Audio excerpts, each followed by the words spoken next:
face finally after all these years. Likewise. Thank you. Thank both of you. So it's been like how long? Since 2016. I was going back over my logs, and I think it was about 2016, Costa, Yeah. that I had started, chatting with you, and figuring out, like, getting some guidance on, how to approach it. Um, and I was really nervous initially, but I definitely want to thank you because, I when I started reaching out and, signing up for, for emails and going on, checking out different websites. Um, you reached out to me initially, and that was really cool, and I want to thank you for that. No, you're Because welcome. the depth, I mean, it was just, you were very approachable. I didn't, feel intimidated, or like there was, some, how would I say it? Yeah, you were just very approachable. And yeah, I wrote down a couple of questions. I love the interview. I love the interview with Grant Cameron a little He's bit ago, great. a couple of weeks ago, or what have you. So yeah, if I even do half as good as that interview, I really liked it. Then I'll be pleased. But Mhm. yeah, thank you. This is my first, and yeah, I really wanted to do something to contribute and give people an avenue to tell their story and to speak, because especially with this topic, it's difficult. We can't necessarily go to our, friends or our family. So, but we want to tell somebody. It's like that nagging sensation, you know? And I mean, it's frustrating not being able to talk to anybody about it and So tell them what here's we what I want would to. say, though. It's really good to have somebody to talk to in the present moment. And over time, people will come around. And I'll give you an example. I have known things that were not obvious all my life. I mean, really all my life. And I specifically remember being 3.5, and my mom going, "Don't do that." And because I said it out loud, right? And anyway, I won't go through the whole history, but let's just say when I started, actually, I went to a school where we did readings. They taught us how to do stuff and lots of meditation and whatever. And so I was doing readings all the time, and like it was my hobby, And at the time, my family were like, "Oh no." Well, 30 years later, basically everybody accepts what I do, and my like grown up, sibling and cousins, they've all sent their kids to me. So, so like, this weirdness plus time becomes really normal. And I guarantee you that will happen with this too. I guarantee you. Well, It's it just a is. question of when. It is. I like to cite the research that I discovered.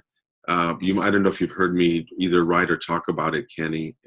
Are we? I mean, this is part of Yeah, the he's thing. recording. We're recording. Yay! Okay. I finally He's saw the been. fun of it. Yeah. Oh, okay. Well, I'm glad I've been behaving then. Still got my clothes on. I'm still sober. But it's all good. Don't let me fool you. I was born to be mild. And I am.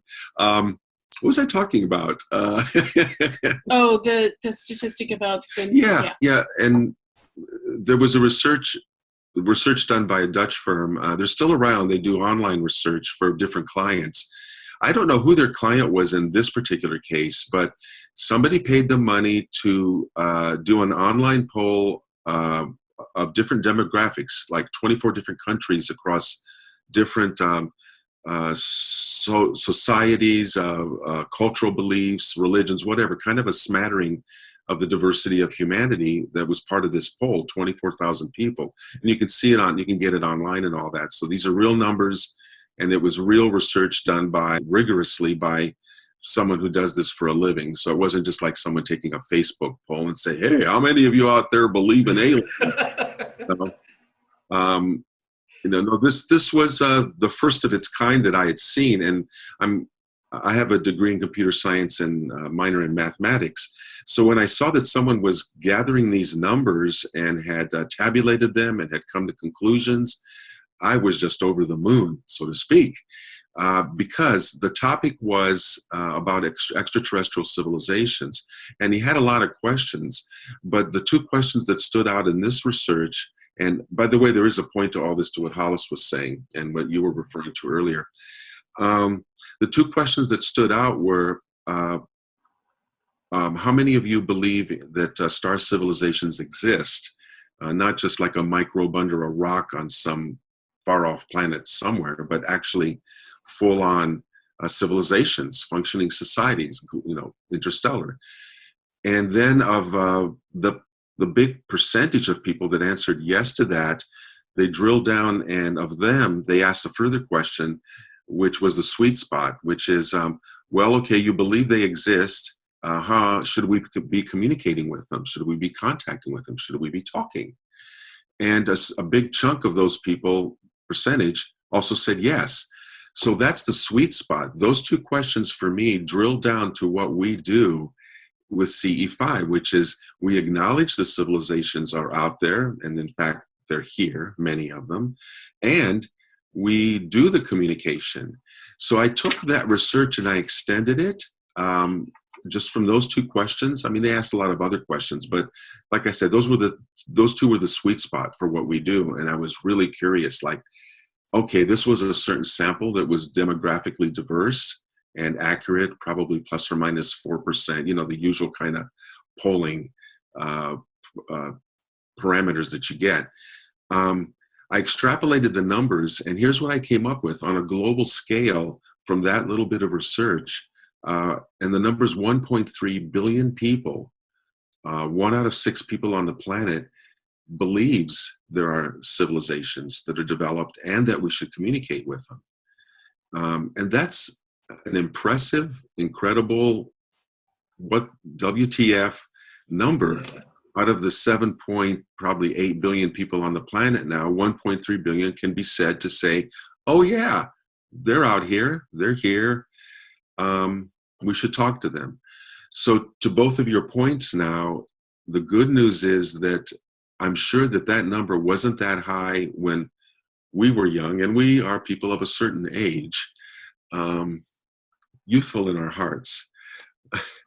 No, but really in our childhood, this was like paranormal stuff that Hollis was just referring to, the UFO thing. Even though there were books out there, was like, you didn't talk about it unless you wanted to be called crazy, by your family, by your workers, lose your job, whatever.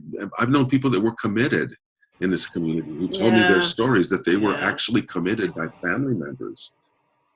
So that has all changed. And the guy that did this particular research in the Netherlands cited the fact that Star Trek, in all its variations, E.T., the extraterrestrial, Close Encounters of the Third Kind, and other positive movies, because Hollywood has cranked out endless negative, violent, evil aliens are here to take our women and eat us,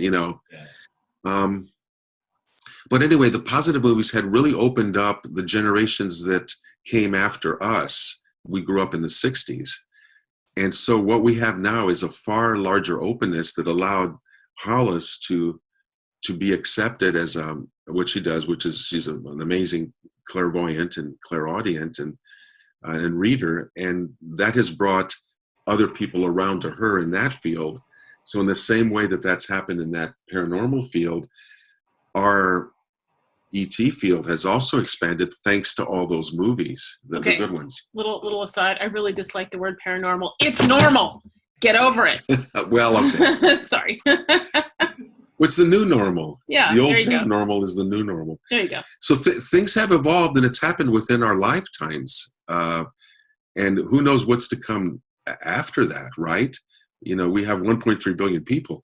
But the point is, half of those people wondering where their next meal will come from, because though they may believe these things, they're worried about, food on the table or being safe where they are. So it doesn't mean that 1.3 billion people are going to grab their lawn chairs like you and I would, go out into their backyard or their deck and meditate and try to make contact. They're not, but the stage is set. The seedlings, the seeds are planted for an acceptance of this, which is 1 out of 6 people on the planet are open to it.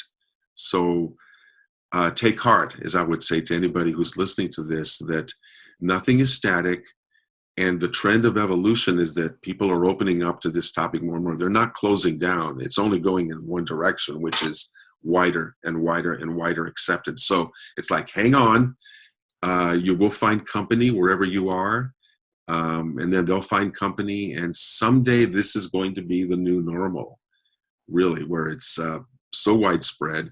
And I think that one thing that the situation we're in right now with the virus is we're being asked to sit back as a society now and really figure out what kind of world do we want to have. We're being forced to get along with each other now because we're all at the survival level, and people are stepping up, and good things are happening, and more, I think, will happen.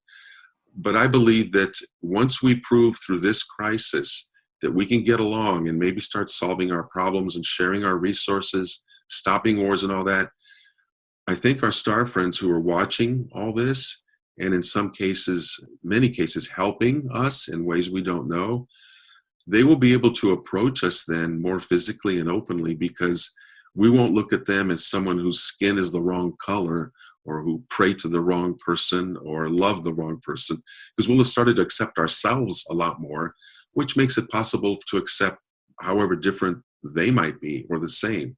So I see that as a progression, and that's the kind of the gift I see in the current really challenging times, is that we can grow and evolve and accept each other as humans, and that sets the stage for entering and becoming cosmic humanity and interacting with others. That was a long answer, sorry to your. No, it But was thank you. beautiful, and you touched on plenty of things that I had questions about. I want to go a little deeper on some of the points that you raised. For one, do you have a sense of urgency on being ready? Many contactees, just from doing research, have said, something's coming, we have to be ready, type of thing. I've talked with friends who are not into this the way I am, but I've invited them and asked my own contacts, the beings that, or their craft that I interact with, can they share in this experience? And while the person, everybody handles it differently initially, it's almost without thinking, without hearing the words, we have to be ready. And we exchange those words. So there was something going on there. We both understood we just had a knowing that there was going to be a progression. There was going to be changes coming, in the pipeline. Now, we don't know what that is. I don't know what that is. But, from doing my research, so I can better understand what it is that I'm experiencing and how to react to it and how to understand it. I've picked up that there are more than, multiple contactees will say, that we should be ready. We should be, I'm saying that there is a change that's going to occur. Now, I don't know if that's an event, and I'm not trying to, this isn't about doom and gloom by all means. I don't know. I'm not saying.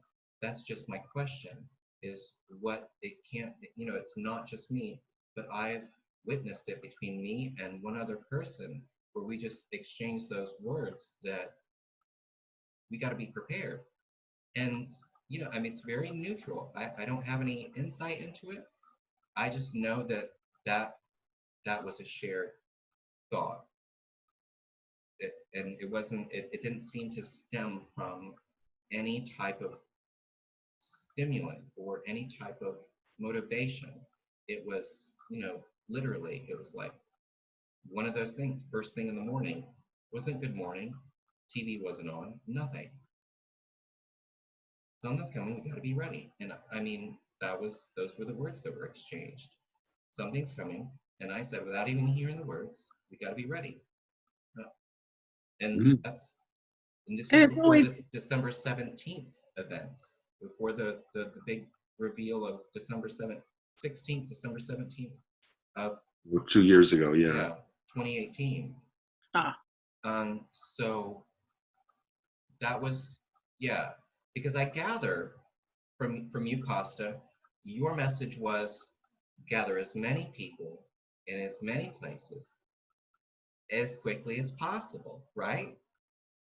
Now, for me, that kind of that inference is that my own personal feeling and sense of urgency. So I went around it a long way, but really, do the two of you have a sense? Do you get an impression of urgency that there is change coming? I know that obviously we are seeing a change right now massively, but so what I'm getting is like the changes are happening, but it's not like there's an event. It's a whole series of events. This is one of a whole series. And what I'm getting is the whole series is now, okay, I should do a big caveat here, which is time is not my best thing. Okay. And what I'm getting is the whole series of changes is going to take like 200 years. We're starting now. This is like wave one. Wave two, again, this is just what I'm getting. I could be wrong. Is in about 10 years. But this stuff is going to keep happening, which is, they've been talking for a long time about humanity's ascension, right? Well, this is it, but it's not one instantaneous thing. It's like I would call it a series of waves. And my guides were very clear to say it's very important to be able to surf the waves. Do not think you can resist this. And they actually, so I was channeling for Kosta, and I heard this metallic voice go, resistance is futile, which, okay, I've never watched science fiction. So apparently this is some, The Borg. yeah, the Borg, but I didn't know that. But it brought me out of trance because it was so funny, right? And the degree to which you think you can resist is the degree to which you're going to get run over. So, like, again, think of it as a big wave. Get out your surfboard. Be flexible. Flow with it, and it'll be fine. Like, you live in Virginia Beach, so clearly you're, been a beach or ocean person. Like, I grew up body surfing on the East Coast, and I know what it means. It's like you just relax in the wave and you're fine. A lot of people, to the degree that you can do that, it's not a big deal. It's fun. Can even be fun. And the degree to which you think, do you remember being a little kid and like standing up in the ocean and like just trying to stand there and like getting pummeled? Well, that's what resistance is like. So flow with it. And I would add that I too believe that these are waves. We've been told often this is a process, not an event. One big event where just you flip a switch and overnight we're a 5-dimensional society and whatever. No, it's a process, because that's usually how human beings grow. We learn often through pain and through a lot of resistance, like what Hollis was saying. So I have a great affirmation. I learned through joy and awareness. Changed my life. So I highly recommend that. Every time you want to go into resistance, I learned through joy and awareness. And affirmations, I mean, I used to teach affirmations, and so I could go on for a long time. I won't. But affirmations are best when they are positive, present tense statements of what you choose, as if it already existed. And they are most effective, this is scientific research, 7 to 11 words. So I'll stop now. No, that was a good summary. But to address your point, Kenny, about in 2010, which is when our ET friends, our star friends, first contacted us about what you were talking about, create as many contact teams as possible in as many places as possible as soon as possible. Yeah, they must have had a feeling of urgency because they said the words as soon as possible. Yeah, that's true. And I took them in a very neutral way. I'm a numbers guy. So I said, okay, this is kind of a numbers game. Just let's get people out there. We live in a networked world. So the next person I contact may contact 3 more who will contact 3 more. So my job, I felt then, was to just throw a pebble in the pond and create a community and urge other people to do what I'm doing, which is create their networks within other networks. And that's how organically we would get people doing CE5 all over the world. And when I asked our star friends, well, what's the point of doing all that? They were very clear, and you probably know this, but there may be people listening to this who aren't aware of this particular backstory. But the whole point of getting as many teams in as many places was that the more that we requested a contact wherever it is we were, the more that would give permission to our star friends to show up. And the more that they showed up, more people would see them and want to interact and see more. And that would allow them to show up in even more places. And it's what they call the virtuous circle. You know, we see more, they show up more. We see even more, they show up even more.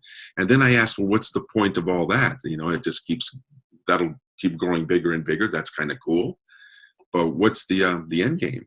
And they said, well, someday a tipping point will be reached where so many people have seen us and believe in our presence and our peaceful presence and intentions that a cover-up will never again be possible at that point by any government or any authoritarian institution.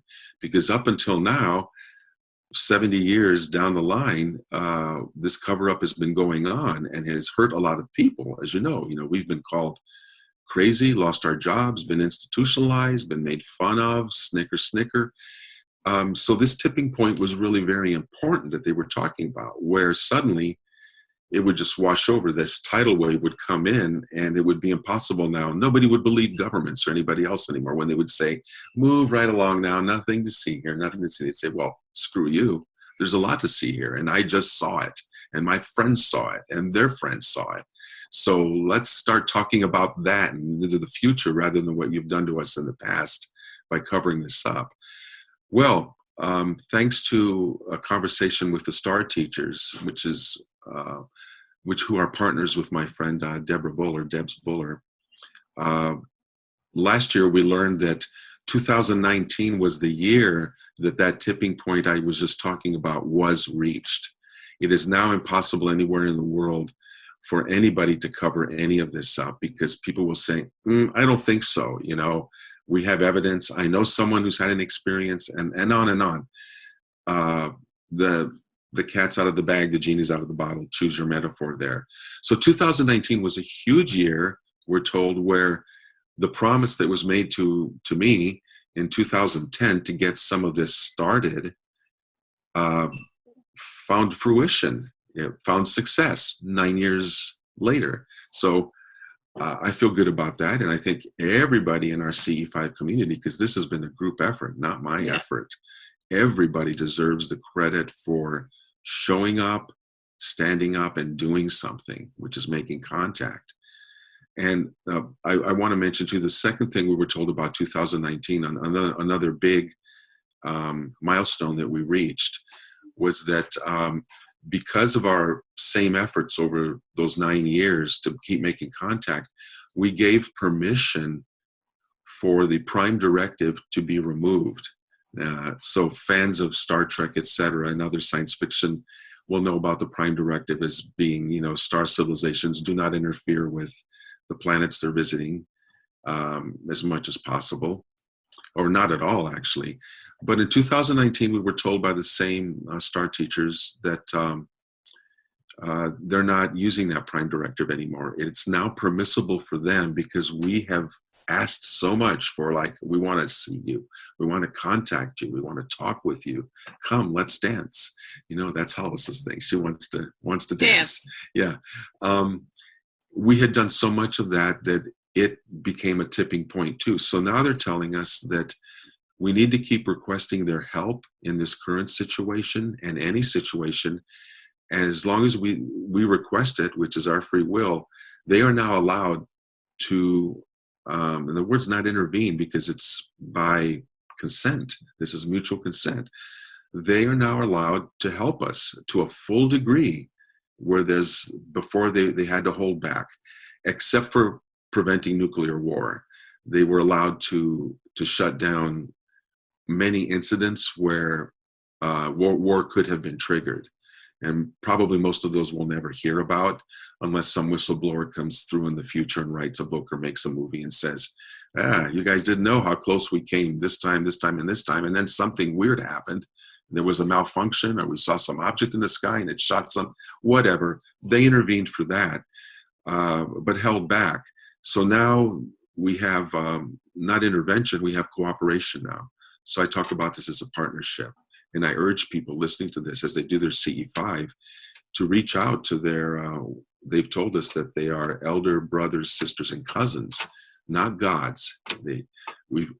Human beings love this God trip. You know, we can use it for any excuse, mostly to mostly control and to kill each other who don't believe in our God of love,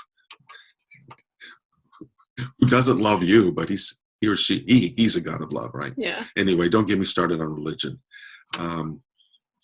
Anyway, we're in a better position now. We're in a partnership. We have a cosmic partnership. And what better time right now as we're sitting sheltered in our homes to start thinking of the better world we want. Like, okay, let's take a pause and moving forward, what do we want to create? Hey, you guys got any ideas? Start visualizing those waves, Carrie.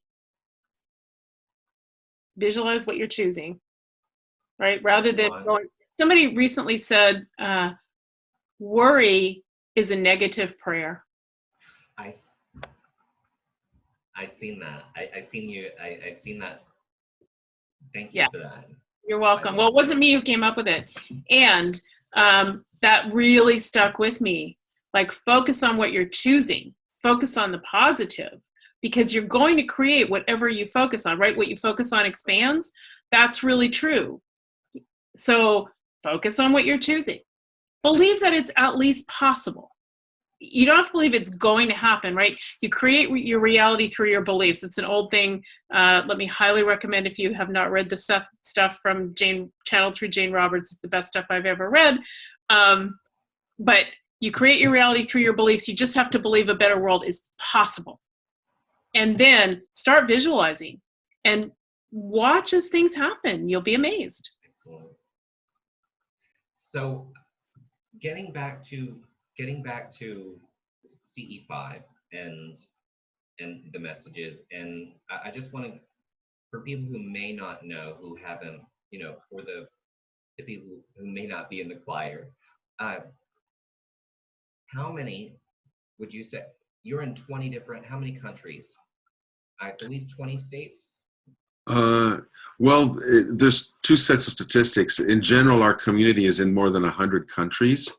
And I believe I can't count every single person, but I look at groups, I add up, I look at my mailing list, and there's at least 25,000 people in more than 100 countries and probably more than that, who are actively interested in making contact, either daily, weekly, or monthly. Now, the monthly thing is the global CE5, which I started in 2010. And the purpose of that is just to get all of us together virtually, wherever we are, on one day of the month. And we've done this, we're in our 9th year now. Just for that one day during a 24-hour period, wherever we are, to link up in our imaginations and our thoughts with each other and present ourselves as peaceful humans, as a group field who are full of invitation, goodwill, and welcome. And we've been building that field month after month by holding these monthly events. And during those events, it varies. Because not everybody writes in. I mean, I ask people, hey, write into me and tell me you're participating this month. Tell me where you are, how many of you there are, and even contact info if you want other people to see you. And I'll publish that on my email list and on social media so that others can find you. This is how we build community. So I know that maybe 1 in 100 people bother to write because it's whatever. I often will have nowadays 200 or more teams for that one day every month that do write in and tell me, there's 5 of us here in Morristown, there's 3 of us in Virginia Beach or whatever, and in other countries. So it's really a joy to publish that list because people see that and they get a real sense like it's not just me and a couple of my friends here getting together in our living room or in our backyard, but look at all these teams, look at all these places. They have names. They're real people like me and my friends who are sitting down and doing this. So it's a little bit labor intensive, but that's why I encourage people to write in and tell me where they are and how many there are. And again, like I say, that's only a small fraction that I hear about, but I publish the number. It can be anywhere from a dozen to 24 states in the US every month. Like I said, 200 total teams or more, anywhere from a dozen to a couple dozen countries of those that bother to write in. So it's nice. It's nice to see that month after month, and people come and go. You see new places, you see old friends.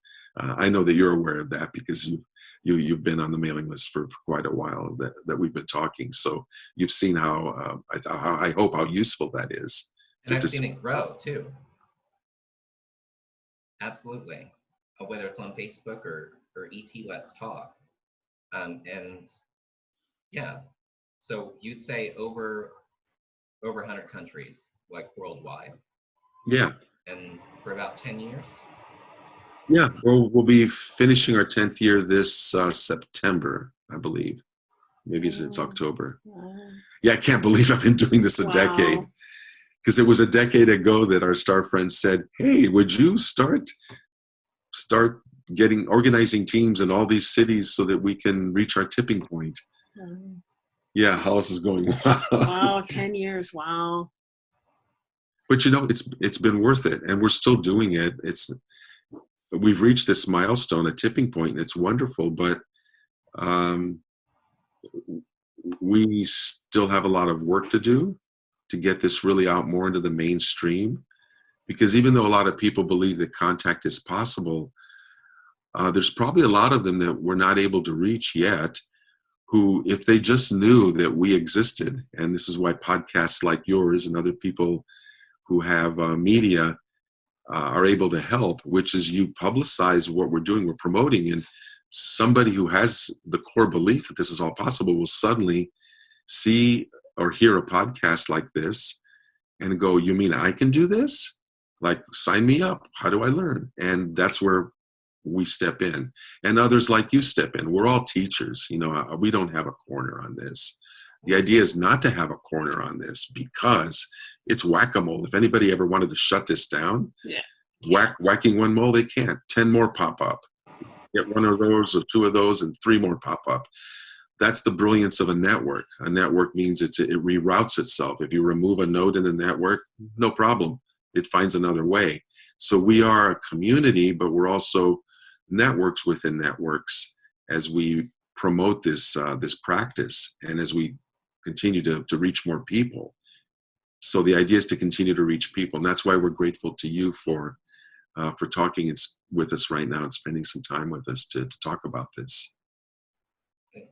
It's mutual. I mean, it's the reason these type of things. I mean, YouTube, podcast. I mean, it was the reason that it's how I was able to connect all the dots. Because for me, and one of my questions was there a catalyst for either one of you, like a specific event or time in your life that brought the mind opening or the awareness? But more specifically, I just want to say that's what allowed me. It was me, going on YouTube and having a search, and watching a video that allowed me to connect all the dots and for everything to make sense to me and for me to have an aha moment that wasn't just your imagination. Mhm. So, and that's what got me going. And really, yeah, and I think I've always had like one foot in the water, but not always. You know what I'm saying? I'm more an observer type of thing, and yeah, I just yeah, I'm very careful with how I do want to contribute, and I think this is very important, like one of the most important things of our time, and probably has the most potential to change us as a society, as a culture. So let me get back to that question. Was there in fact a catalyst for either one of you? Or a particular age that was there ever a moment that you would bookmark and say, yep, that was the day it all started, whether About it's good or bad? or about spirituality? ETs. He didn't hear you. About ETs or about spirituality? When it came to ETs and other life out there, was there a catalyst? I mean, was there like an emotional moment in your life that required you to I don't a moment of intensity, a catalyst? It could have been anything from a dark day, dark times, or yes. Yeah. The answer is yes. Yes. So you start. So, yeah. and it's for both of us. It's interrelated. So I know you've listened to other interviews with us. So what we're going to say, you've probably heard this story, but there's always a new member in the audience, and we hope you reach a lot of new people. So this is the standard story, which is always the same powerful thing that we want to tell everybody. And then, by the way, if this can happen to us, it can happen to anybody. And that's one point we really both want to make. My backstory, just really quickly, was as a young man, I picked up a UFO book when I was maybe 10 at a drugstore, like one of those paperback book racks that revolve. I used to love to read and go there. Yeah, and they don't have those anymore. They don't have those anymore? Anyway. Well, darn. Fond memories. But I saw a book that had They're somewhere. They gotta be somewhere. Yeah, they are. They are. Anyway. Maybe in a museum. Yeah, there you go. There's also a soda fountain there where people used to go and get soda drinks. I did that. Okay. Yeah. Anyway. The book was written by there was a contactee movement in the late 40s, 50s, and 60s by a lot of people who were afterwards shut down, made fun of, George Adamski and others. I picked up one of their books. There was a UFO on the cover and lots of pictures inside that they had taken, before Photoshop and before the average person could really had the means to fake things. Not that people didn't try, but these convinced me. And it's like I was smitten there. I go, oh my God. I was already into science fiction and into astronomy, so my interest was out there. So it wasn't really a stretch to see this UFO picture and go, I want more of this. Well, fast forward many years. In 2006, I went on a CE5 expedition, my first one, and I asked Hollis to come along with me because it was taking place at Mount Shasta here in Northern California, about 4-hour drive, and it was about 6 days long. And I said, look, there's a group of people who are using meditation and consciousness, and they're making contact. I go, this is awesome. I was just on the internet and I found this after many years. It was like drinking from a fire hose, but I want to go to this thing. Will you come with me? And Hollis said, well, before I do that, I'll just tell you my backstory, which is to say, I was never a fan of science fiction. Mm-hmm. Never. I fell asleep in Star Wars, the very first Star Wars. But when I was probably 11 or 12, my dad, who read widely from those same drugstore racks, different town, same rack, he found Chariots of the Gods. And he used to give me whatever he found interesting, because I was a really fast reader. And so I read Chariots of the Gods, like I said, I was probably 11 or 12. So I was open to like, oh, there are other civilizations and they've been here. And I have to say, in all that, I was a huge NASA geek, really. It's why I became an engineer. So, you know, it never made sense to me. Like, okay, we're doing this. We're talking about going out into the stars. It never made sense to me that other people weren't somewhere else doing the same thing, right? So then Dad gave me that book and like, oh, that makes sense. And then I completely dropped it, never interested in science fiction, read the requirements for becoming an astronaut and went, ooh, I'm mildly claustrophobic. I think this isn't gonna work for me. Gave that up. Anyway, so when Kosta said to me, we're out there, we're making contact, and obviously I've been meditating for a long time, I went like, hey, that's cool, but this isn't part of my life. I've got a business to run. Go, have a good time. And with that, I went and had a good time. That being that this was something fresh and new, and every night we were seeing lights in the sky, zigzagging around, pulsing and responding to the lasers that people were shining at them and back and forth. Very traditional CE5 stuff.